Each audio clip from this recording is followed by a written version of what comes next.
My name is Angela Whitmore. I'm 35 years old. And this is the story of how a 7-year-old girl with a heart full of fire reclaimed a voice I had long buried.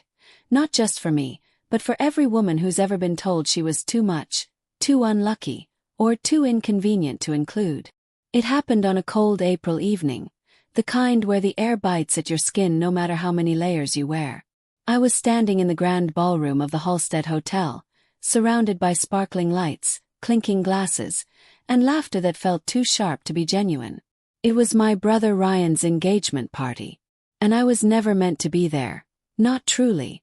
I wore a deep purple dress with long sleeves, plain and muted.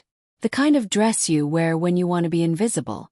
I wasn't there to shine or to make a scene. I was there because my daughter, Emily, had begged to see her favorite uncle one more time before he got married and too busy, as she put it. She didn't understand what family silence felt like yet. But she would. Emily was 7. All bright eyes, crooked pigtails, and the purest soul I've ever known. She clutched my hand tightly as we walked into the ballroom. Her gaze locked on the grand chandelier that sparkled like something out of a fairy tale. "Mommy, is this like the princess parties?" she whispered. I nodded with a small smile, even as my heart twisted. Ryan stood at the far end of the room with his fiancée, Meredith. They looked flawless, him in a cream-colored tailored suit, her in a silver gown that clung to her like ice. When Meredith's gaze flicked across the room and landed on me, something in her expression hardened. She leaned into my mother, whispered something, and before I could process what was happening, my mother was walking toward me with that same clipped rhythm of disapproval I'd grown up with. "Angela," she said, soft but sharp, "please don't go near the stage tonight." And blinked. "Why?" Her eyes didn't waver. "Meredith feels your presence might bring discomfort. You understand, don't you? This is Ryan's special day." The words hit harder than I expected. Not because they surprised me, nothing my family did truly surprise me anymore, but because of how calm she was when she said it. Like this wasn't cruel. Like it was simply what made sense. "You mean I bring bad luck?" I said quietly. She didn't flinch. "Angela, your father passed away on your birthday. Your marriage ended in heartache. I'm not blaming you. But today isn't the day to take chances." It was like being cut open in a room full of strangers, except worse because some of these people were my blood. I nodded because that's what I'd learned to do. Keep your head down. Don't make it worse. Don't give them more reasons to push you further away. Emily tugged on my hand. Her face tilted up toward mine with innocent confusion. "Why aren't we taking pictures with Uncle Ryan, Mommy?" I crouched beside her, brushing her hair away from her face. "Because not everyone sees special the same way we do, sweetheart." Her frown deepened. There was a flicker of something in her eyes that made my stomach tighten, the beginning of awareness. The dawning realization that the people who are supposed to love you the most sometimes don't. I didn't know then that she was already planning something that would change everything. Back at our table, far from the stage, I tried to focus on Emily's joy. She gazed around wide-eyed, marveling at the towering cake, the swirling gowns, the endless glitter. She asked me questions I couldn't always answer. "Do they have candy here? Will they throw flowers like in movies? Why do people call Meredith perfect?" I smiled when I could, but mostly I stayed quiet. And that's what I'd done my entire life. After my father died on my 8th birthday, killed in a car accident while picking up my cake, the story of Angela the unlucky one began to take root. My mother never said it out loud, but her silence was louder than words. My aunt had whispered once, "If he hadn't gone out for that cake." She didn't finish the sentence. She didn't need to. My mother never denied it. From that day, I became the ghost at the dinner table. My brother Ryan was born 2 years later, like a second chance. He was everything I wasn't. Bright, strong, favored. When we were children, he'd grab my hand and pull me into games. I clung to that for years. But once high school came and he rose to golden boy status, even that faded. I had dreams once, of becoming an architect. I won a scholarship. But grief doesn't schedule itself around dreams. Depression crept in like mold, and soon I had dropped out. My family said I wasn't built for real life. Girls should be more realistic, they said. Who's going to hire you to build houses? 21, I met someone. He was kind, patient. He made me feel safe. We tried for a baby, but after 2 miscarriages and endless nights of silent tears, he left. I don't blame him. My life had become a slow bleed. Then came Emily, my miracle. Doctors said my chances were slim, but there she was. Warm, whole, unbreakably alive. When I held her for the first time, my mother said, "Let's hope she doesn't carry your fate." And I knew then that no matter what I did, it would never be enough. But Emily, she never saw the broken pieces, only the strength it took to hold them together. She loved me fiercely, without condition. And on that cold April night, in a ballroom meant to celebrate someone else's perfection, she held my hand like I was the only person who mattered. I didn't know then that she would become the voice I never dared to use. Not yet. Soon. And the entire room, my mother, Ryan, Meredith, every last person who once looked through me, would be forced to listen. They say every person has a breaking point. Not the kind that makes you fall apart, but the kind that makes you stand up. I didn't know mine was coming that night. Not in a ballroom filled with chandeliers and fake smiles. Not while my daughter skipped toward a candy table with more confidence than I'd ever had in a lifetime of family gatherings. Emily had asked, with all the innocence in the world, if she could go look at the treats. "Just look, I promise," she whispered, and I had nodded. I needed the moment alone anyway. Needed to gather what little dignity I had left after my own mother had quietly asked me not to exist.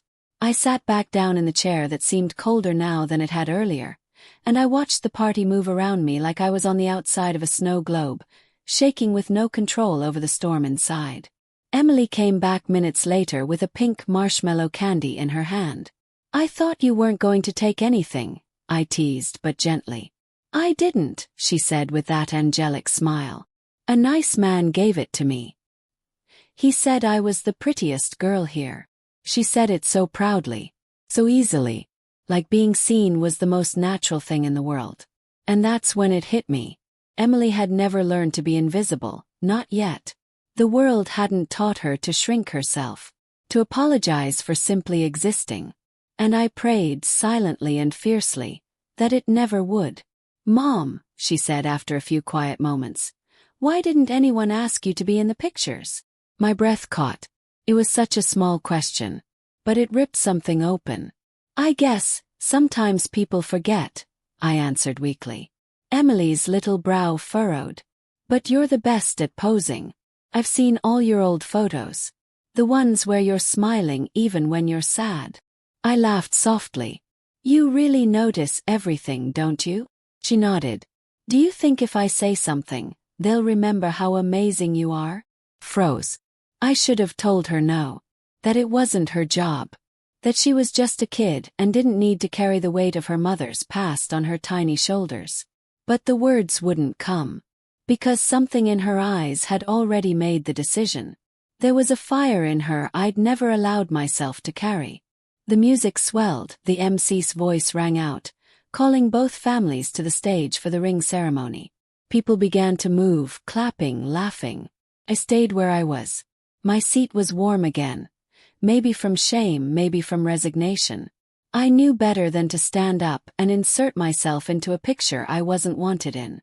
Emily glanced around and tugged on my sleeve. "Why aren't we going up?" I leaned in close and whispered. "Because sometimes people don't want anyone messing with the picture they've painted." "But you didn't mess anything up," she insisted. My throat closed. I had no answer that would make sense to a 7-year-old. Nothing I could say would explain how just being me was considered a problem in this family. Then I blinked, and she was gone. "Emily," I said, panic rising in my chest. I scanned the room, and that's when I saw her. The soft blue of her dress darting through the chairs like a tiny ripple in a still pond. She was headed toward the front, toward the stage, toward them. I stood up, knocking over my drink in the process. "Emily, no," I hissed. But it was too late. All eyes began to turn. The music faded awkwardly. Someone whispered. Then another. Meredith's face had already begun to curdle.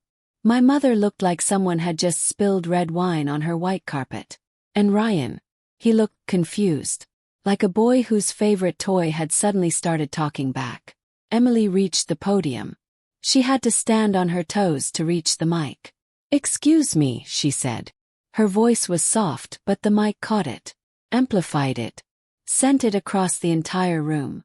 "I just want to say something." The ballroom fell still. Even the air seemed to freeze. "My name is Emily," she said proudly. "And my mom, she's the best person in the world." Whispers. "Some people say my mom brings bad luck," she continued, voice unwavering. "But I don't think so. She takes care of me when I'm sick. She works hard so I can eat yummy food and read comic books. She never yells. She just hugs me." I couldn't move. I couldn't breathe. I didn't even feel my knees buckling under me. She turned to Meredith next. "Miss Meredith," she said politely but firmly, "you shouldn't say mean things about my mom." Meredith's jaw dropped. Emily's words rang out clear as crystal. "I heard you tell Grandma that Ryan is easy to control. That marrying him would be less of a headache." The room exploded. Not in noise, in silence. The stunned kind. The terrifying kind. Phones were raised. People were already recording. Meredith went pale. My mother looked like someone had just slapped her with reality. "Ryan." He just stared. And then Emily ended with a whisper I felt in my soul. "My mom isn't bad luck. She's the luckiest thing in my life." Then she stepped off the stage like she had just handed the world its truth, neatly wrapped in a child's voice. She walked straight to me, reached for my hand and whispered, "I told them." And for the first time in my life, I didn't feel small. Felt seen. I didn't remember standing up. I didn't remember breathing. All I knew was that I was holding Emily's hand like it was the only anchor keeping me from floating off the face of the earth. Her tiny fingers wrapped around mine with the same certainty she had just spoken into a room that had never, ever listened to me. On the stage, Meredith stood like a statue. Only statues didn't tremble. The silence broke, not with applause, not with gasps, but with something even louder, a shift in the air. The kind that tells you everything has changed and no one knows how to go back. Ryan was the first to move. Slowly, like he was waking up from a fog that had lasted years. His gaze, still locked on Meredith, flickered with something I hadn't seen since we were children. Clarity. "You really said that?" he asked, voice low. Meredith blinked fast, lips twitching like they were trying to find a lie quick enough to sound like truth. "Ryan, she's just a kid. You're not seriously going to believe a child over. Is it true or not?" Ryan asked again, firmer now. I held my breath. Meredith looked around for help. My mother, the crowd, anyone. But no one came. She squared her shoulders, scoffing. "Everyone says silly things when they're tired. That kid doesn't even understand what she heard." Big mistake. Ryan's face changed in an instant. That soft, unsure expression vanished, replaced by something colder, stronger. He reached for his left hand, and in one slow motion, slid the engagement ring off his finger. "Ryan," Meredith gasped. "Are you kidding me? I'm ending this," he said. "Not because of a child's words. But because I've finally realized I stopped trusting myself a long time ago." The room was dead silent. Not even the servers moved. "I let people speak from my heart," he continued. "For years, I watched you all treat Angela like she didn't matter. I let it happen. And I hated myself for it. But today, a 7-year-old reminded me what real loyalty looks like." Then he turned and walked past the shocked faces, past the dropped jaws, past my mother, who reached out to stop him but didn't say a word when he brushed past like she was nothing more than air. He walked straight toward me and Emily. And when he stopped in front of us, the brother I thought I had lost a decade ago looked me in the eyes for the first time as a man. "Angela," he said, and my name felt like a gift in his mouth. "I'm sorry." That was all. Just that. But in his eyes I saw everything he couldn't say. The years of silence, the guilt, the cowardice. And now the change. He hugged me. Not a polite hug. Not a family photo hug. Real one. A breath-stealing, bone-deep, I finally see you kind of hug. And for the first time I didn't cry. I let myself feel it. Emily smiled up at him when he bent to hug her next. "Thank you," he whispered to her. "You're braver than all of us." Then something wild happened. Slow clap. Just one. I turned and saw Uncle Frank, my dad's brother, standing at the edge of the crowd, clapping with tears in his eyes. "About time," he muttered, loud enough for everyone to hear. "About damn time." More clapping followed. Not thunderous, but real. The air cracked open like lightning had struck tradition, and out came something no one expected: acknowledgement. My mother stood at the edge of the stage, her hand still half raised like she didn't know what to do with it anymore. Our eyes met across the room. And for once, there was no blame in hers. There was fear. Fear that everything she had built, this idea of me as a shadow, was being undone by the smallest voice in the room. I didn't care. I stood taller. Emily held my hand tighter. And we stayed like that, wrapped in something that finally, after all these years, looked a little like truth. A little like justice. The aftermath of truth is never quiet. Not really. Even though no one raised their voice that night, the silence that followed Emily's words, Ryan's decision, and Meredith's humiliation was heavier than any scream. It clung to the velvet drapes, settled into the folds of satin dresses, and hung in the crystal light like smoke from a fire that had finally burned something sacred. I stood still, not out of fear but because moving felt unnecessary. For once, the world around me was the one shifting, not me. And Meredith. She didn't cry. She didn't plead. She turned to Ryan with a smile so strained it cracked the corners of her mouth. "You're overreacting." But Ryan didn't blink. "I think I've been underreacting for years," he said flatly.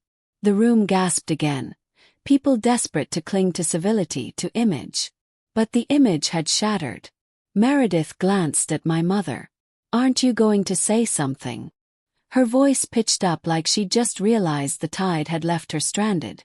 My mother stared at her, stiff and expressionless. Her lips parted slightly, then closed again. For the first time in my life, I saw doubt on her face.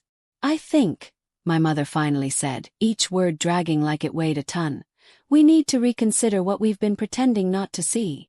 Those words would have broken me years ago. But tonight they didn't feel like a wound. They felt like the slow peel of a bandage, revealing a scar that had always been mine to carry. Meredith stepped back, her heel catching on the edge of the stage. Her eyes darted around, but no one stepped forward. Not her bridesmaids. Not her friends. Not even her own parents, who watched with the haunted stillness of people who had backed the wrong horse for far too long. It was over. She knew it. Ryan didn't speak again. He simply walked away. Past the stunned crowd. Past the shattered expectations. Right to me and Emily. He took our hands, both of them, and led us to the exit. We didn't rush. We didn't look back. We didn't need to.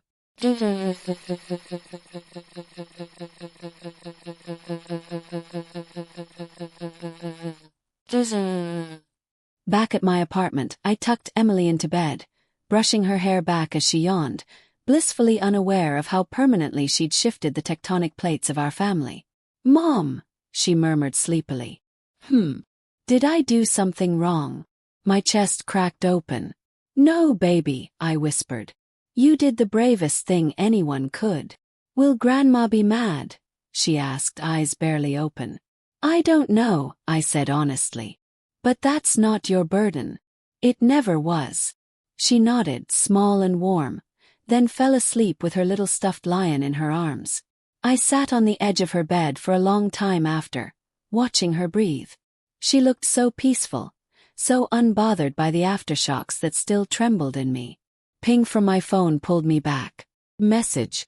From Ryan. "Hey sis, I don't really know how to start, but I just want you to know I'm grateful.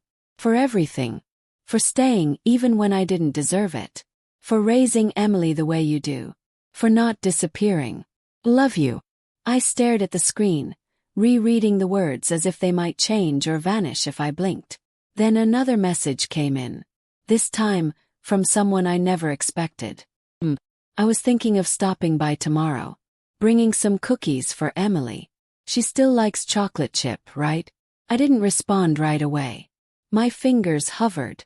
I wasn't angry, just unsure. For so long, she'd lived in a world where apologies didn't exist. Only corrections. She never said she was wrong. Only that perceptions needed adjusting. But this. It wasn't an apology. It was a start. And that was more than I ever thought I'd get. I typed back slowly. She'll love that. We'll be home after 4. Then I turned my phone over and leaned back into the couch. The cushions, for once, didn't feel like a temporary resting place. They felt safe. That night I didn't cry. I didn't lie awake replaying every insult or exclusion. I just watched Emily sleep and let the quiet mean something new. Not silence from being pushed out, but stillness from being at peace. The next morning began quietly, with sunlight spilling through our window like a gentle apology. The kind of morning where nothing hurts, but everything still feels a little raw. Emily stirred beside me on the couch where we'd both fallen asleep. Her arms were wrapped around her stuffed lion, her breath even, peaceful. I kissed her forehead, then stood to make coffee. Real coffee, the kind I hadn't brewed since I gave up on mornings feeling hopeful. The kettle hissed. The mug warmed my fingers. And for the first time in years, I didn't feel like I was bracing for the next blow. That's when the doorbell rang. I didn't expect it. Not so early. Not her.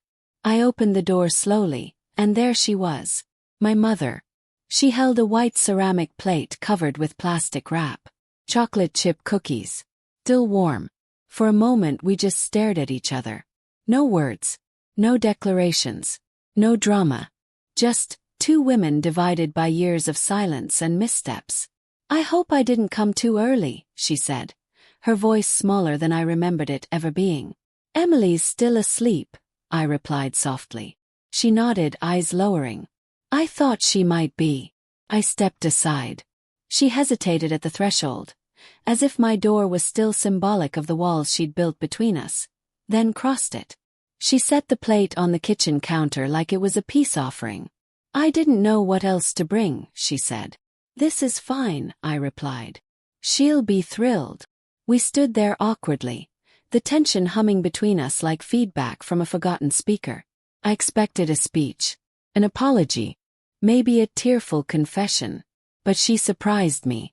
I don't know where to start, she said. I've told myself for years that I was doing what was best, that I was protecting Ryan, that you were strong enough to endure. I stayed silent. She took a breath. But yesterday, watching your daughter, my granddaughter, speak the truth so clearly, I realized what I've spent decades avoiding. Her voice cracked a little. Avoiding you. I turned away. Not because I was angry, but because I didn't want her to see the way my hands trembled. After all these years, I didn't know how to receive her words without building armor first. I was scared, she continued. Of grief. Of blame. Of seeing your face and remembering the night your father never came home. I know, I said quietly. I always knew. She stepped closer. I couldn't look at you without remembering what I lost. You didn't lose me, I whispered. But I lost you. That was the truth. The raw, unbearable truth I had never said aloud. Her breath hitched. And that was the moment I realized something else. She wasn't the villain I had painted her to be in my loneliest nights. She was just another woman, grieving wrong, loving badly, failing quietly. I'm sorry, she said, voice barely above a whisper. I should have protected you. Not just Ryan. She reached out, slowly, and touched my hand. Not as a mother asserting control, but as a woman asking for permission to come back. I didn't pull away. I didn't say yes. But I didn't say no either. And that, in our language, was something. Later that day, Emily woke up to find cookies on the counter and her grandmother sipping tea at our kitchen table. She blinked in disbelief. Grandma! My mother smiled softly. "Hi, sweetheart. I brought your favorite." Emily ran to her, and for the first time ever, I watched my mother scoop her up with real warmth. Not performance, not obligation. Just love. "I missed you," Emily said, snuggling into her shoulder. My mother's eyes met mine over the crown of my daughter's head. "I missed you too," she mouthed. I nodded once, then turned away, brushing a tear before it had the chance to fall. That night, after Emily was asleep again, I opened my laptop. Not to write an email. Not to update a resume. Not to look for freelance work I didn't care about. I opened a blank document and typed. For the women who were called bad luck, and believed it. I didn't stop. I wrote for hours. About grief. About silence. About daughters who become mothers and break cycles their own mothers couldn't see. About love, the kind that heals instead of hides.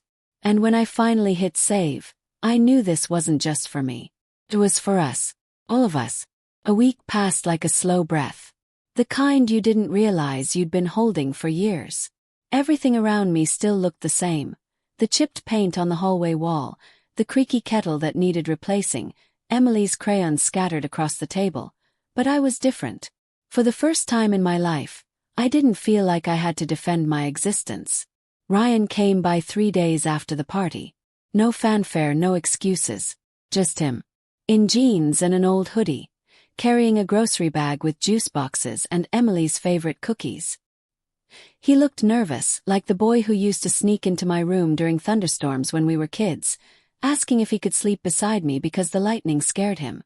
"Do I need to knock next time?" he asked sheepishly. "I'll let you know if you do something worth getting kicked out for," I said with a grin. He laughed, really laughed, and it felt like something clicked back into place.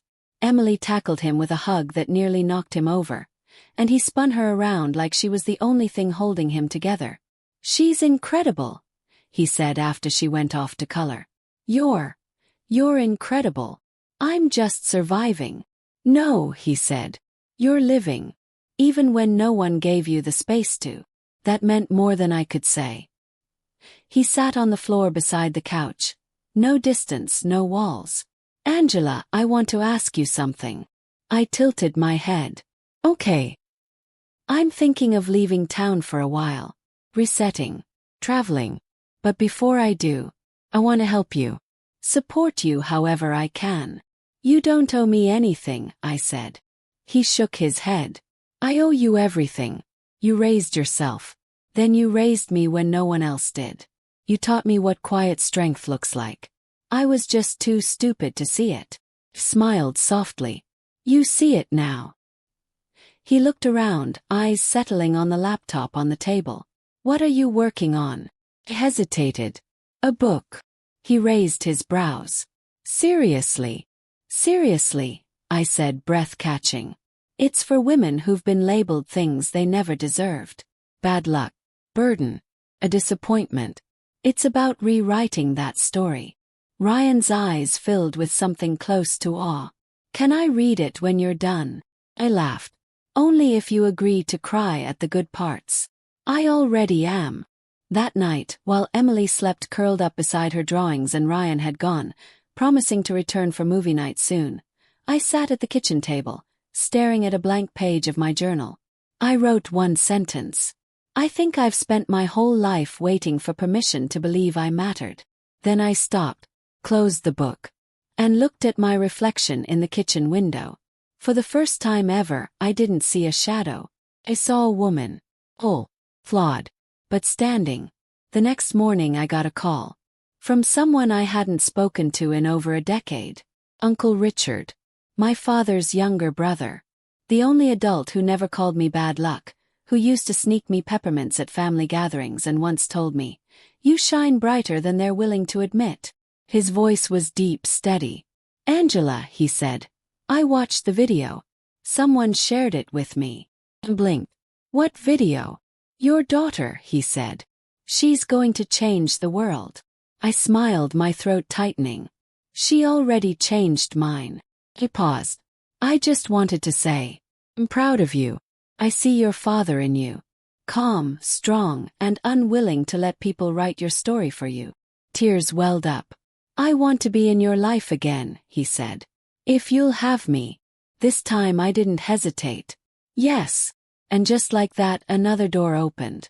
One I hadn't even realized was locked. Later that day, as I watched Emily dancing in the living room to a song she made up on the spot, I thought about everything I'd survived, and everything still to come. The world hadn't changed, but I had.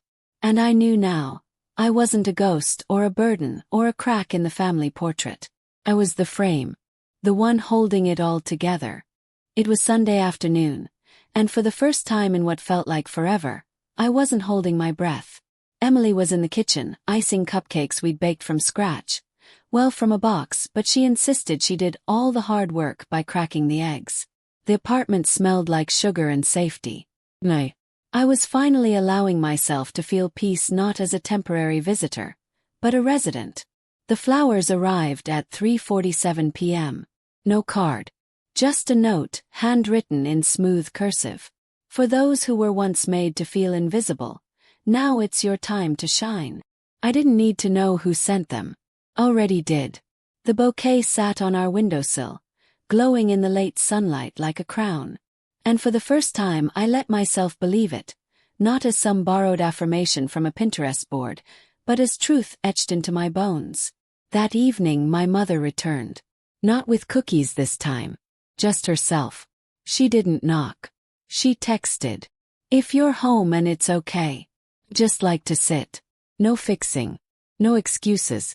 Just to be." I opened the door and let her in.